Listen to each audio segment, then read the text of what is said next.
I just feel like when it's Arsenal, everyone wants to lump in. The Miles Lewis Skelly incident is all over the internet. Referees, ex-referees, pundits, everybody is piling in with their own opinion. Today I've got a segment from Sky Sports and Dermot Gallagher, who seems to always side with the referee no matter what. So let's see what he says this time and really expose, the bad sort of views regarding this incident, which was clearly not a red card. But before I begin, if you are new here, please hit the subscribe. Hitting the like is always greatly appreciated as well. But let's get into it and have a listen.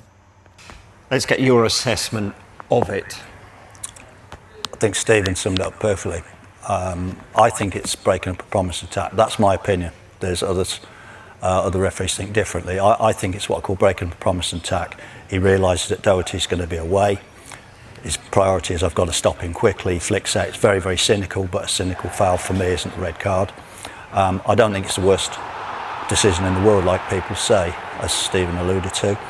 If you look at it, where Michael is, I don't think it's the worst decision in the world. Come on, please. How can you look at this incident? How can you look at everything that's happened with Arsenal this season and still come to the sort of conclusion that it's not the worst? That is probably one of the worst decisions I have ever seen. Okay, Michael Oliver, he does not deserve the abuse whatsoever. That is poor. If you're saying abuse to him and his family, that's really, really horrible. But from a footballing point of view, that decision is appalling. And there's no way two ways about it. You can't say, it's not the worst decision in the world here. We're already deflecting from the idea that Michael Oliver didn't get this horribly wrong. You can't leave discretion to a decision like this. We have to say it how it is. It's very, very bad. Feels and still does feel that he goes down his Achilles. If he thinks he goes down his Achilles, the referees are told now, a tackle with the studs down the Achilles has got to be a red card. I don't think he does. You look at that, it happens very, very quickly. See where the referee is. He sees it very quickly. But for me personally, I think it's a yellow card for stopping a promise attack. You look at this, is it with brutality? Is it with malice? Is it gain the intensity, the speed? I think not. Okay. It definitely doesn't go down his Achilles, does it? And if he was sent to the monitor, he would have seen that. So why did Darren England, who was the VAR for this game, not recommend at the minimum that he goes to the monitor to have a look? I can't answer that, Rob, but people talk about this, about the monitor, the VAR. It's quite intriguing that somebody said to me yesterday that if Darren England had said, look, go and have a look, see what you think. That's great in principle, but that's not part of the protocol. It's got to be, he thinks it's a clear and obvious error, then he recommends Michael go. So now the protocol is coming into play. Now we're going to read the rule book. How many decisions in the Premier League this season has this protocol actually come into play? It has hardly really come into play, only with Arsenal. I think every decision that's gone against us, from the Trossard red, from the Rice red, to the Lewis Skelly red, they have to go to the monitor. They have to. You simply have to send them to the monitor.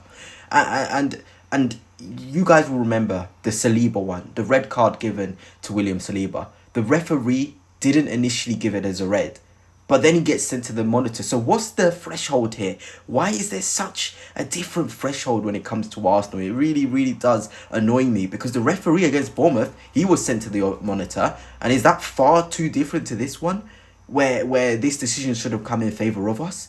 I do not think so at all. What happens after is up to him.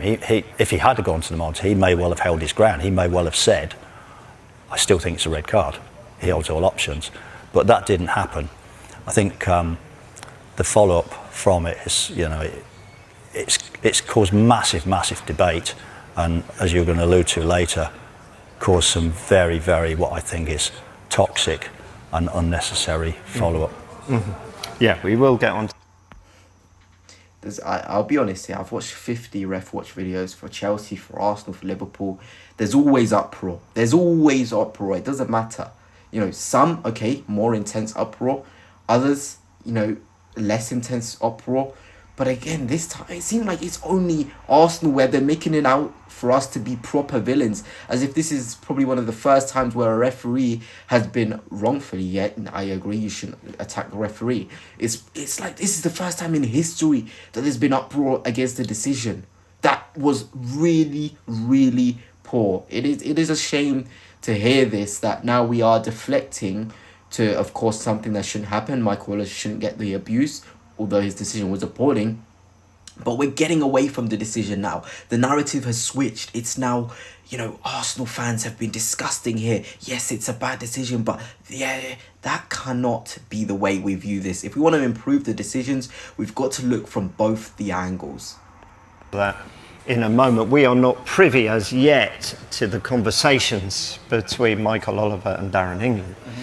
But if Michael Oliver is feeding back, it went down his Achilles, I think that's a red, and Darren England is seeing different pictures, then surely.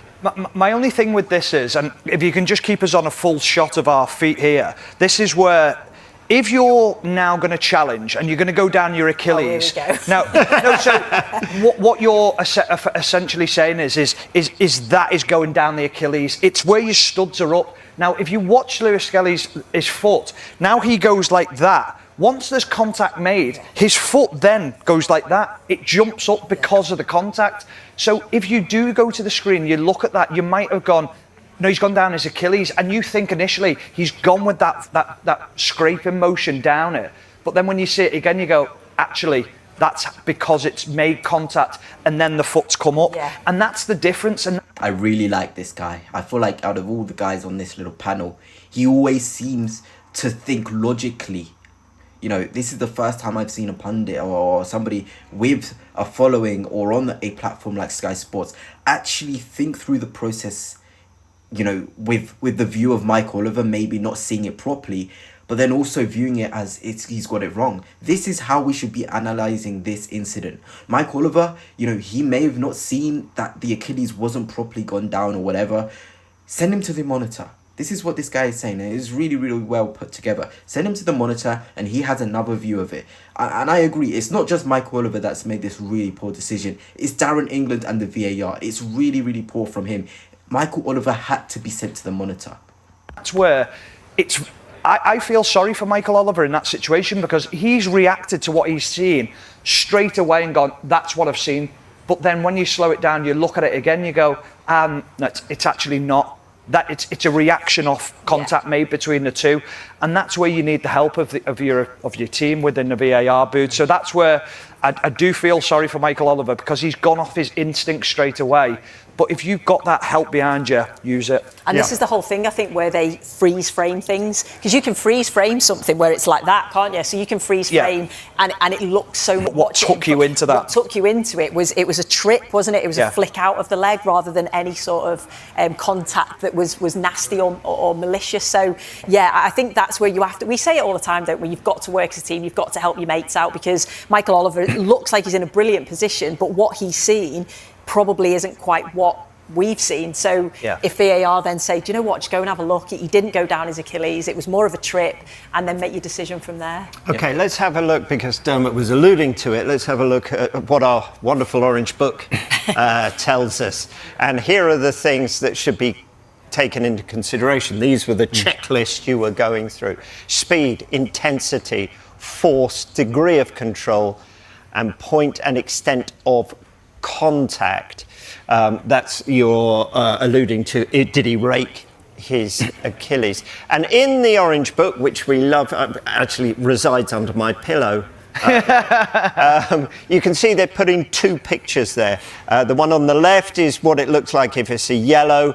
The one on the right is what it would look like for a red. So if we superimpose the challenge from Saturday, it looks alarmingly similar, doesn't it, to the one on the left? There was a yellow. So even by the Pgmol and IFAB's orange book, it's a yellow.